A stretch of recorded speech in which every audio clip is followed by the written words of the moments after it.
how to redeem a Target gift card. If you want to redeem a Target gift card, what we have to do is to simply open our browser and go to target.com and make sure to sign into our account. Tap your account icon from the top right hand side of the screen, then tap on the Manage Account button. From Manage Account, you'll find various options. Scroll down until you see this option called Gift Cards from the bottom.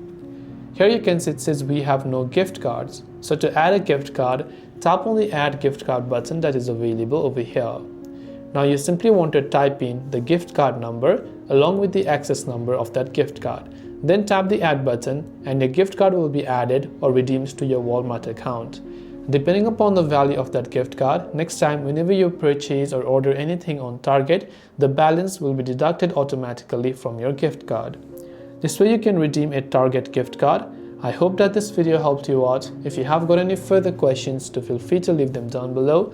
Thanks for watching and see you soon in the next video.